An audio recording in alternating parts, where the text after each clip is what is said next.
안녕하세요. 정치를 품격 있게 풀어드리는 정치클래스TV의 심상만입니다. 오늘은 다 같은 한국산인데 왜 K드라마는 먹히고 한류 드라마는 잠잠하지라는 제목의 시사인 한류 칼럼 두 번째 파트를 살펴보겠습니다. 지금까지 정치클래스TV는 수많은 해외 한류 칼럼을 소개해 왔습니다. 너무나 해외의 시각으로만 한류의 흐름을 바라보면 우리 내부의 한류에 대한 생각을 놓칠 수 있기 때문에 오늘은 꽤 잘 쓰여진 국내 한류 칼럼을 소개합니다. 이 칼럼은 너무 길어서 두 편으로 나눠서 제작했는데 이번 편은 두 번째 파트입니다. 2편을 보시고 1편을 다시 봐도 무방합니다. 일단 기사를 보시는데 기사체로 쓰여 있어 음성으로 듣기 경직되어 보여서 문어체로 바꿔 소개합니다.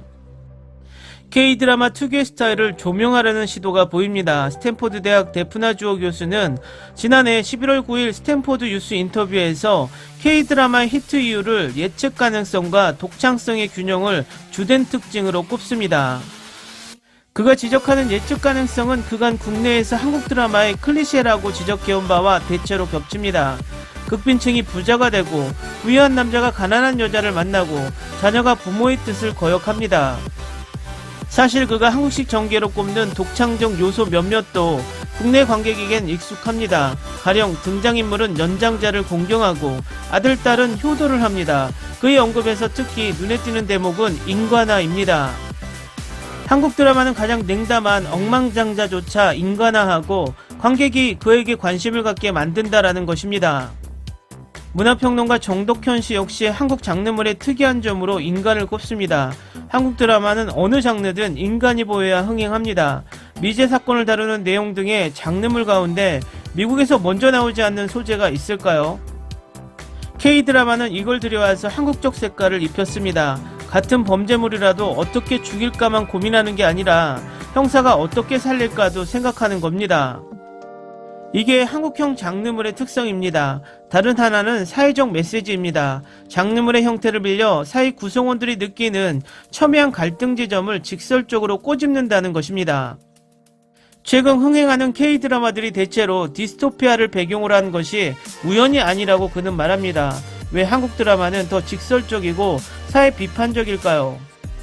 한국은 서구가 겪은 사회 문제를 압축적으로 감당했기 때문입니다. 이 와중에 희생된 것들에 대해 한국 창작자들이 더 민감하며 이것은 개구리를 삶는 것과 같습니다. 서구는 천천히 불을 올렸고 한국은 끓는 물에 빠뜨렸습니다.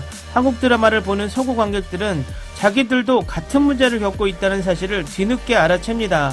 그가 K드라마의 대표적 주제의식으로 꼽는 것은 자본주의 사회의 모순입니다. K드라마의 중산층 이데올로기.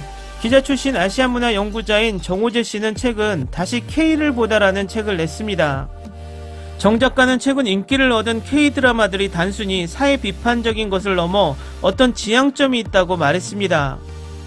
그는 이를 중산층 이데올로기라고 부릅니다. 양극화된 현실을 비판하며 보통 사람들의 풍요로운 삶과 계층 통합을 주된 논제로 올린다는 것입니다. K드라마의 주제는 궁극적으로 풍요로운 삶입니다. 자가주택을 갖고 차를 가지고 정치적 자유를 누리는 중산층이 늘어나는 평등한 사회를 요구하는 지향입니다. 서로 달라 보이는 K드라마의 교집합이 여기 있다고 그는 봅니다. 미국 드라마 워킹데드와 달리 킹덤 속 좀비는 반상이 있고 사람들의 재난 대처 방법도 계급에 따라 갈립니다. 지옥의 핵심적 인물 중 하나는 빈곤한 미혼모입니다. 경제적 궁핍에 빠진 자들이 게임에 참여하는 오징어 게임도 마찬가지입니다. 정 씨는 이것은 최근 급격히 발전하기 시작한 베트남, 인도네시아, 중국 등 전 세계 사람들의 최대 관심사이기도 하다고 말합니다. 이렇게 봤을 때 K드라마는 K팝보다 기생충과 훨씬 밀접한 관계에 놓여 있습니다. 미국은 어떨까요? 정재호 씨는 중산층으로 통합되는 사회가 미국의 잃어버린 꿈일 수도 있으며 이런 분위기가 문화산업에도 반영되었다고 진단합니다. 미국의 문화산업의 대작은 주로 SF입니다. 초현실적인 인물과 외계인을 다룹니다. 전문직은 수백억 원을 벌고 빈곤층은 의료보험조차 불안정한 사회가 문화산업을 점차 판타지로 이끈 것입니다. 자본게임이 너무나 극단으로 흐른 사회에서는 계층 통합 문제를 제기하기도 어렵습니다. 여기에 대해 그는 창작자들의 개인사도 한 원인이라고 생각합니다. 한국의 1960년대에서 1970년대생 영화 드라마 감독들은 유년 시절 서울의 판자촌을 목격했습니다. 할리우드의 감독들에게 이런 경험이 있을까요? 사회가 양극화된 채 수세대가 지나버렸습니다. 중산층 이데올로기는 경제 정의를 넘어선 철학적 가치를 내재하고 있습니다. 그는 이렇게 말합니다. 드라마 영화는 본질적으로 사람의 마음을 훔치는 게임이다. 인간성에 대한 보편적인 철학이 들어가야 한다.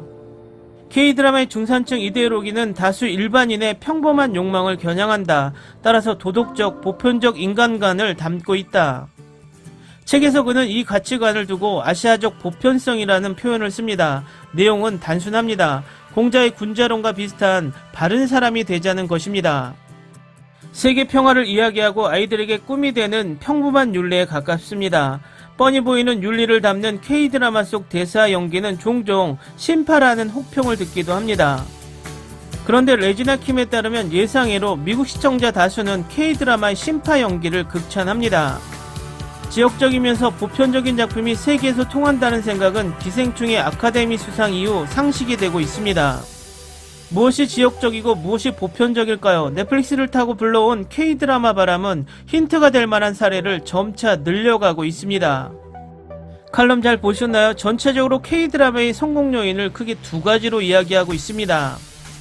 첫 번째, K드라마는 현실을 직시하고 현실을 이야기하지만 현재 할리우드는 현실을 도피하기 위해 판타지에 몰입하고 있다. 두 번째, 우리가 외면하는 신파적인 소재가 도덕성과 윤리적 측면과 결합되어 해외 시청자에게 먹히고 있다. 모처럼 살펴본 국내 한류 칼럼 어떻게 보셨나요? 1, 2편으로 제작했지만 비교적 흥미로운 지점이 많은 칼럼 같습니다.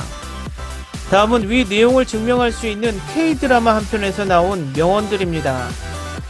넌 코스모스야.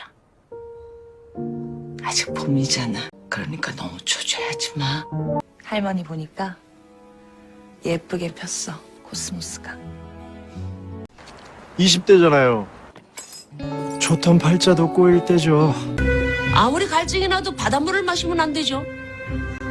국대 감독이 조기 축구에 가서 선수 찾는 거 봤어? 뭣도 없이 지르기만 하면 사기꾼이야.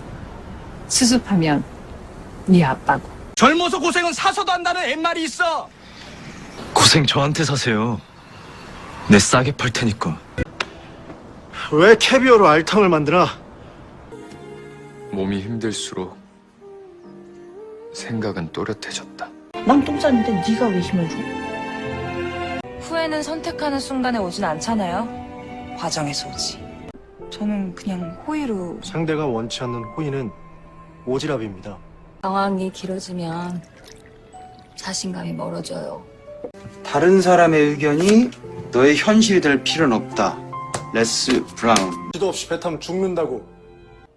왜가 어딨냐? 사람 좋아하는데 왜는 없어. 네가 이유야. 오늘은 여기까지 하겠습니다. 오늘도 생활 속 거리두기 꼭 실천합시다. 당신의 구독과 좋아요는 저에게 큰 힘이 됩니다. 항상 시청해주셔서 고맙습니다.